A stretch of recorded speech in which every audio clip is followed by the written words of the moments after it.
All right, guys, welcome to episode 59 of Mark Anthony's Music Picks. Due to popular demand from some of my commenters over the last 6 months, I'm going to review the Modern Love label. Now, Modern Love is known for making abstract, experimental, dub techno, minimal techno, deep techno. They're all across the board, but specifically for this episode, I'm going to focus on the dub techno releases that I've found from the label that have really stuck with me over the years. And specifically, the area that I'm going to focus on today is from 2007 to 2010. That seems to be a sweet spot for a lot of dub techno in my collection, and that's where I'm going to concentrate. A little bit of history about Modern Love. I actually don't know who started the label. For a long time, I thought it was Miles Whitaker from Dem Dyke Stare, but I don't think he's actually involved in running the label. So I'm not sure who runs it. I know it's UK based. It started in 2002, and it has this aesthetic that it's known for of producing this dark and cold, heavy music. And if you look at a lot of the album covers for the releases, you'll notice that it's almost always gray and white. And maybe they throw an accent color in here and there, just so that you can maybe a little bit more easily identify one from another as you're flipping through your collection. But for the most part, the coloring of the releases and the label is gray and white and black, and it is reflective of the cold type of music that they're known for releasing. So anyways, today I'm going to go through my top 5 Modern Love dub techno releases, and I hope you guys enjoy some of these. The first one that I want to talk about is by Andy Stott. Now, Andy Stott is a beloved techno producer at this point. I know he's got a cult following of fans, and this is one of his earlier releases on Modern Love. It's the Massacre EP. Now, Andy's catalog, I think, starts as early as 2005.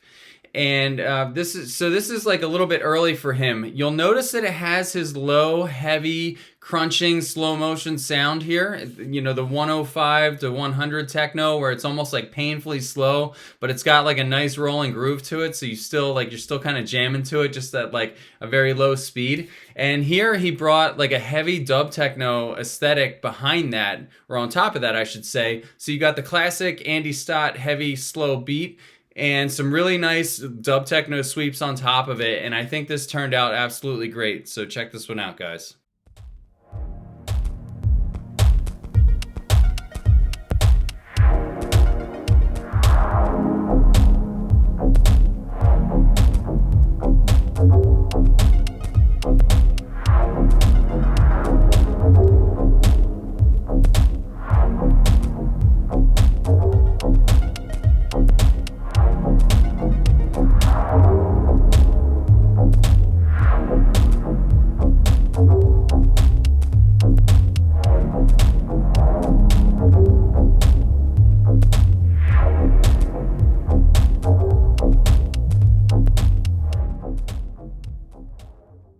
My next pick is also, that was 2007. This one's 2007 as well. And I'm just going to pull this out of the sleeve a little bit for you so you can see the label a little bit better. This is MLZ, who I mentioned earlier. MLZ is Miles Whitaker, and this is his Dark Days release. This one I love for the little stabby sound, like the zoot sound that hits in this. And to me, it always sounded like an inchworm, where it's like kind of compressing and elongating as the sound moves through the tracks. So you'll notice that just due to a little bit of syncopation that Miles put in on that effect, or that element specifically, it's hitting close together in some places, and then it's a little bit more spread out. And I just thought that the way that, I mean, that's not terribly hard to accomplish from a production standpoint. It's nothing overly complicated, but I think it just kind of gives the metallic percussion that's sitting behind it. It just gives it a little bit of like a shifty sense of where the momentum is constantly changing. So it makes the track a little bit more dynamic, and I thought it was an interesting element to incorporate into a track.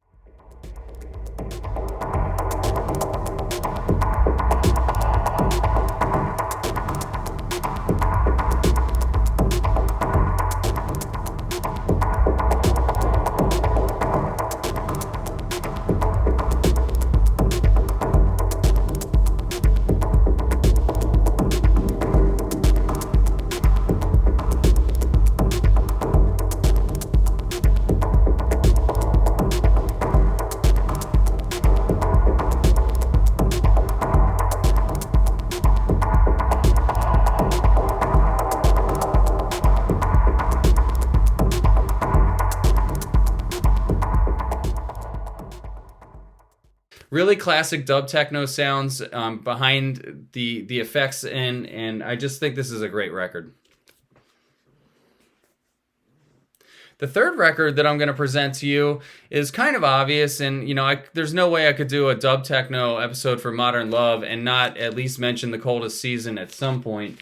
Now, the Coldest Season is 4 parts. It was Echo Space's breakout album, and I think due to fan favorite, I would have to choose number 3 as the best one out of the series, just because it has the track Sunset. There's also the track Elysian on here, which is really nice, and I think Elysian is actually more representative of the entire Coldest Season album as a whole.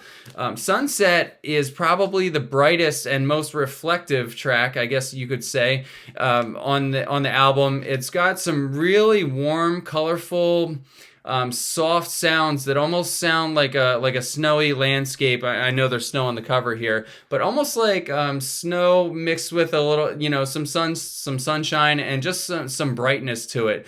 The Coldest Season tends to be very like cynical and cold and dry and kind of whooshy, but Sunset is the track that stands out amongst the rest of the tracks as like the standout track of the album.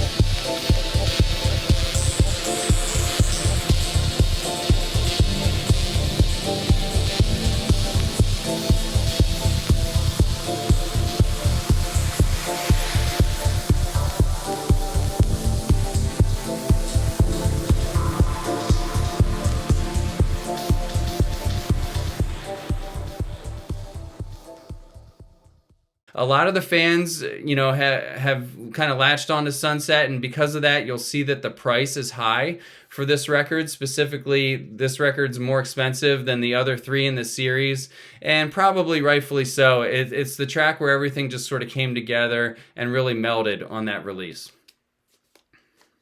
One thing I'll say about the Coldest Season before I move on to the next record is that I was talking to Rod a few months ago over Messenger, and he pointed out to me that the Coldest Season was kind of the breakout moment for Deepchord and Echo Space.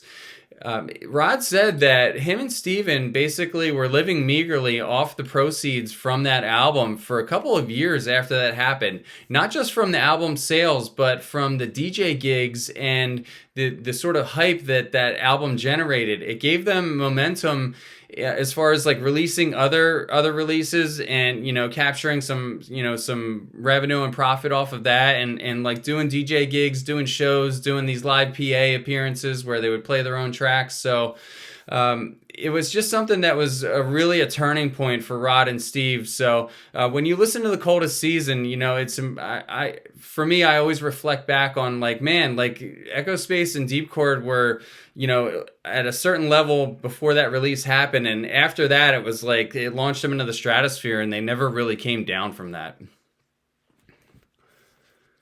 The fourth release that I'm going to review for you today is by Coro Intellecto. Now, anybody that follows Modern Love's label is probably already a fan of Coro Intellecto. He's kind of similar to Andy Stott, and the Pendle Coven releases are sort of on the same vein. What you're getting here is really abstract, interesting techno.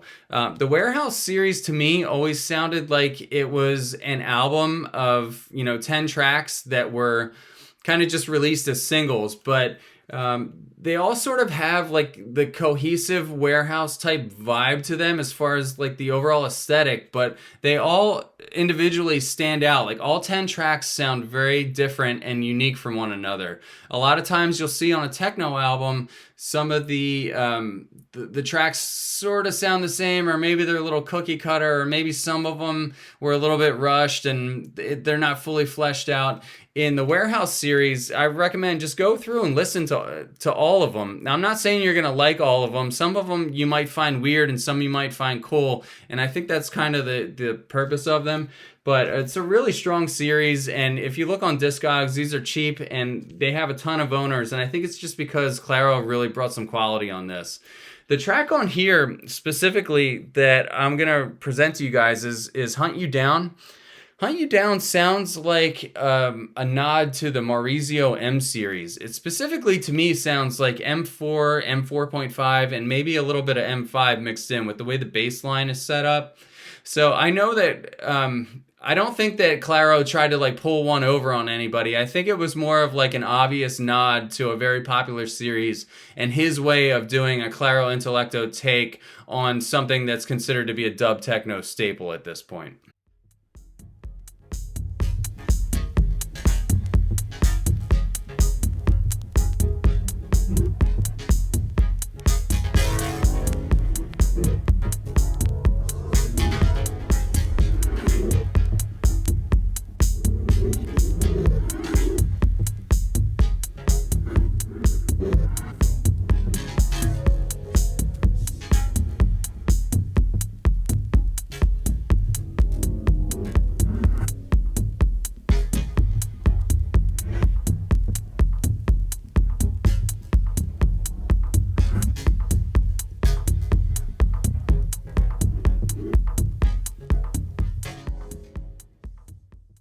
The fifth and final release that I want to present to you guys today is from 2010, and this is Andy Stott again. Now, you'll notice that this is a Modern Love record, but it actually has a colorful label on it, and you get this cool little blue butterfly here. I think that the reason that this has color on it as compared to everything else that Andy Stott releases where it's black and white is because the track Tell Me Anything that I like on here actually is very colorful. It reminds me very much of the aesthetic of the Coldest Season track that I just presented to you called Sunset. Very similar, warm, kind of reflective, you know, the snow's melting, springtime almost kind of vibe here.